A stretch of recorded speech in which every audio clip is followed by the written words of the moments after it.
The rule of threes. Now, when I was in high school, my English teachers taught me this rule. The rule is you have to provide enough support for your thoughts, for your ideas and opinions by giving 3 details, 3 examples, or 3 reasons. And this is how you speak good English.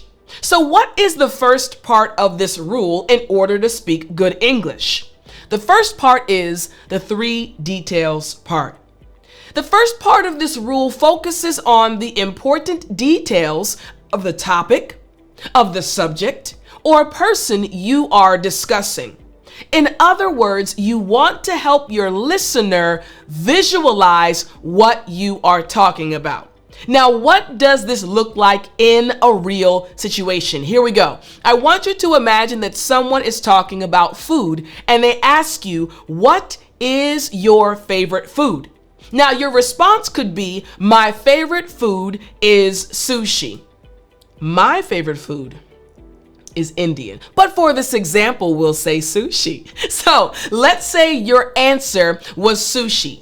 My favorite food is sushi, but we want to speak good English, so we give 3 details. Detail number 1, fresh, high quality fish. Detail number 2, perfectly seasoned rice. And detail number 3, artful presentation on the plate. Now, we have your simple response of my favorite food is sushi. And then we're adding 3 details that will make this an amazing response. Now, before we get there, my name is Tiffany, also known as Teacher Tiffany, and I love helping you and other English learners speak English with confidence. So, are you ready to see the response with the details? Well then, let's jump right in. So, here is what the response would look like with the 3 details added. My favorite food is sushi. It involves fresh, high-quality fish, perfectly seasoned rice, and an artful presentation on the plate that makes it visually appealing. Now that is an example of good English, right?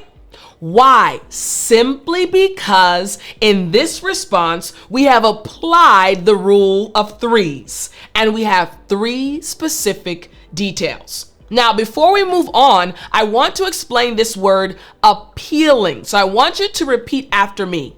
Appealing. Excellent. Now, what does this word appealing mean? It literally means attractive or interesting. In other words, pleasing in appearance. You want your food to look appetizing. You want your food to look juicy and tasty. You want your food to be appealing. And like the example response at the very end, it said, an artful presentation on the plate that makes it visually appealing. Makes sense, right? Excellent. All right. So we applied the first part of the rule of threes using 3 details. But remember, this rule of threes has 3 parts in order to speak good English. Part number 2 involves 3 examples. Now, the second part of this rule focuses on examples of the topic, the subject, or person you are discussing. In other words, you want to help your listener understand more by giving them real life example situations. So we're going to go right back to the topic we discussed earlier. Again, the topic being food. The question, what is your favorite food? The first simple response, my favorite food is sushi. But now we're going to give 3 examples to make it a better response. Example number 1. Enjoying a variety of sushi rolls at a local Japanese restaurant. Example number 2, learning to make sushi at home with friends. And example number 3, trying unique sushi combinations during travels to different countries. Now remember, this simple rule of threes can transform your English to make you start speaking well. In other words, good English. So now applying these three examples to our simple response, what will happen? Here is the response now, including the three examples. My favorite food is sushi. For example, I love enjoying a variety of sushi rolls at my local Japanese restaurant, where I can taste different flavors and textures. I've also started learning to make sushi at home with friends, which has been a fun and rewarding experience. Additionally, when I travel to different countries, I always make it a point to try unique sushi combinations, which allows me to appreciate the diverse interpretations of this culinary art form. Listen, when I say this lesson, this rule of threes is the key to helping you finally speak good English, I am not lying to you. We literally transformed this response simply by adding three examples, three real-life situations connected to the simple response of my favorite food is sushi. Now, within this response, there were two words that I want to actually kind of dive into. Two words that I used, and I want to explain them to you. The first one is after me, appreciate. Excellent. Again, appreciate. Very good. Now, this word appreciate, it just means to recognize the full worth of something, or to understand and enjoy the good qualities of someone or something. I appreciate you. True. Why? You're taking the time to watch this lesson. You're giving me the honor of being your English teacher. I appreciate you. I recognize your worth. You got it? Excellent. All right. Now check out the other word. At the very end, I said culinary. Good. One more time after me. Culinary. Excellent. Now, this word culinary just refers to cooking or the kitchen. Cooking or the kitchen. So once again, I'm going to read the last sentence of our response. Additionally, when I travel to different countries, I always make it a point to try unique sushi combinations, which allows me to appreciate the diverse interpretations of this culinary art form. You got it? Excellent. And again, all we did, we added three examples, real life situations connected to our response of my favorite food is sushi. But the rule of threes is not done because there is a third part. The third part of this rule is three reasons. Now, the third part of this rule focuses on giving specific reasons for your ideas on the topic, the subject, or the person you are discussing. In other words, you want to help your listener understand your thought process and how you developed your idea. So, going back to our topic of food, going back to our answer, my favorite food is sushi. Now we're going to give reasons for our response. Again, my favorite food is sushi. Reason number one, it offers a perfect balance of flavors and textures. Reason number two, sushi is a healthy and nutritious meal option. And reason number three, the cultural experience and artistry involved in sushi making. These are the three reasons why this individual says that sushi is his or her favorite food. Now, when we combine the simple response, my favorite food is sushi, with the three reasons, check out the response now of a good English response. Here we go. My favorite food is sushi. The first reason I love sushi is because it offers a perfect balance of flavors and textures, from the soft rice to the fresh fish and crunchy vegetables. Secondly, sushi is a healthy and nutritious meal option packed with omega-3 fatty acids and other essential nutrients. Now we're expanding a bit. Lastly, I appreciate the cultural experience and artistry involved in sushi making, which makes eating it not just a meal, but an immersive culinary journey. You see what happened, right? We had the 3 reasons, and it enabled the individual giving this response to kind of expound and give a little bit more information. Now, in this response, again, applying the third part of our rule of 3s, there were 3 words, 3 brand new words, and I want to explain these words to you. The first word was nutritious. Good. Again, nutritious. Excellent. Now, this term nutritious just means containing substances necessary for growth, health, and good condition. You need to eat good food. Like a parent telling his or her child, hey, you have to eat all your greens, eat all your vegetables, you want to grow strong. Nutritious. Next, we have this word, essential. Good. Again, essential. Excellent. Now, this term essential just means absolutely necessary, extremely important, or fundamental or central to the nature of something or someone. In English, we say this thing or this person is essential. We have to have them. We have to have it.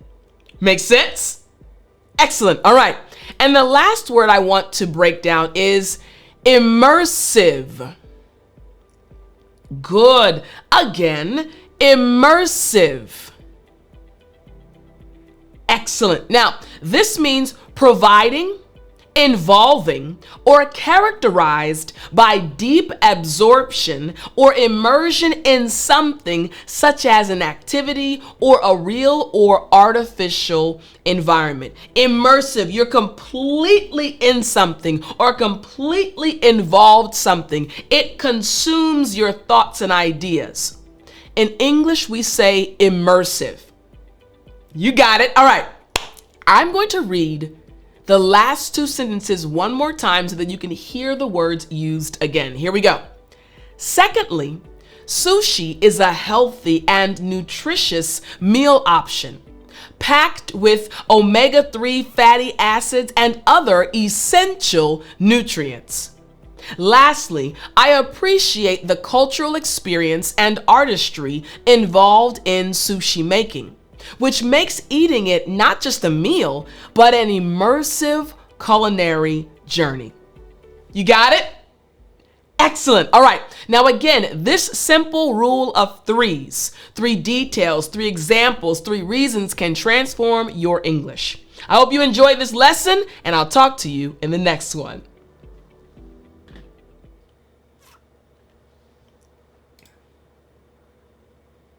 You still there? You know what time it is. It's story time. Hey, I said it's story time. All right. So today I want to tell you about one of my favorite foods and an experience I had. Now, earlier, again, the topic was food and what your favorite food is. You know now that my favorite food is Indian food, right? But my second favorite, top 3, Indian, Mexican, Thai. I want to tell you about Mexican food. So I have a very specific palate, right? I know good Mexican food. So I actually was born in Arizona, and we actually were around some Mexicans. So my mom learned how to make authentic Mexican food. So I love Mexican food, and I can eat Taco Bell, no problem. But when I taste authentic food, oh my goodness. So one day I was at home and I was really craving Mexican food. So I picked up my phone and I decided to go on Google, right? Because usually Google reviews are trustworthy. So I typed in Mexican food near me, right? And a list of different restaurants popped up. But one restaurant caught my attention because it had over 1,000 reviews, and the reviews were about 4.5 stars and higher.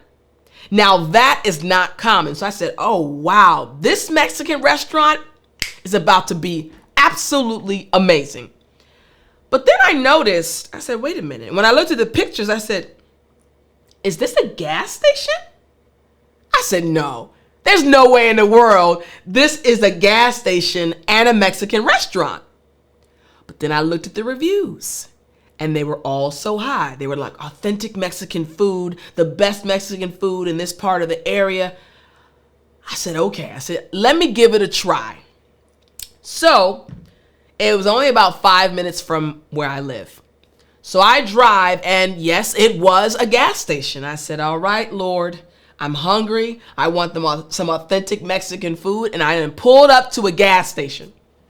So the way the gas station was set up, the right side was the gas station and the left side was the Mexican restaurant. I said, I'm going to give it a try. I opened the door and I walked in and all I heard was Spanish. I said, okay, this is looking good. Why do I say that? When you want authentic food, you want the people of that country to be the ones making the food. And when I heard Spanish, I didn't hear any English. There was a Spanish everywhere. I said, this is about to be delicious. So I walk up to the front and I looked at the lady and she looked at me. And then she looked at the other lady and called the other lady over because the other lady spoke a little bit of English. I said, oh, this is about to be amazing. So the other lady, and again, I'm an English teacher, so I recognize the look when someone's uncomfortable because of English. And I also know how to speak slower at times to make sure the person is understanding. And I can use lots of body language, right? So I ordered a burrito. And she said, okay, that'll be $6. I said, excuse me? She said, that'll be $6. I said, wait a minute. Okay. So I gave my card, paid my $6. I didn't know what to expect, but again, I just heard Spanish all around me, music, the smells, the fragrance, everything was smelling good. The aromas, amazing. So she said, okay, ma'am, maybe 15 minutes later, she hands me a bag. Now I ordered a burrito. The bag that I got had some weight to it. I said, what? Had a bag of chips, had some salsa, and the burrito, I am not even kidding you. The burrito was this big. The burrito was huge. I said, this is me? She said, yeah, here you go. I said, gracias. And I walked out. So I get home. I still don't know how the burrito tastes, right? I said, okay, it's smelling good. Not gonna lie to you. I got in the car, opened the bag of chips. I dipped it in the salsa. I said, oh, heaven, delicious. So I get home. I get my plate out my mouth. I'm salivating already. I was very hungry. And I open up the foil that was wrapping up the burrito. And I take a knife out. It was huge. I couldn't eat the whole thing, so I cut it in half. I cut it in half and it was still this big, right? I cut it in half and I looked at it. I said, God is good. He's better than good. There was rice. There was guacamole. There were onions. Beans. It had at least 9 or 10 different ingredients in this one burrito. It wasn't just beans. I said, oh my goodness. Then I proceeded to put the burrito. Listen, even right now, my mouth, I bit the burrito. And if you know me well, you know what happened next. What happened next? Yes, I got the little shimmy. I said, oh yeah, baby. That was the best burrito. The best $6 burrito from a gas station restaurant. I was in heaven. So I punished means I killed. I ate all of that burrito, half of it. I couldn't eat the other half. It was too much. And I ate the chips and salsa. And since then, it has been my go-to restaurant at the gas station whenever I want authentic Mexican food.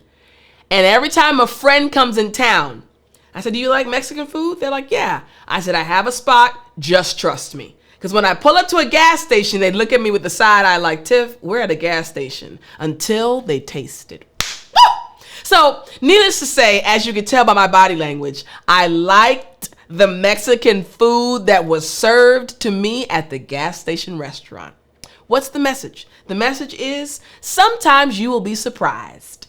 Don't judge a book by its cover. You never know what's coming. All right, I'll talk to you in the next lesson.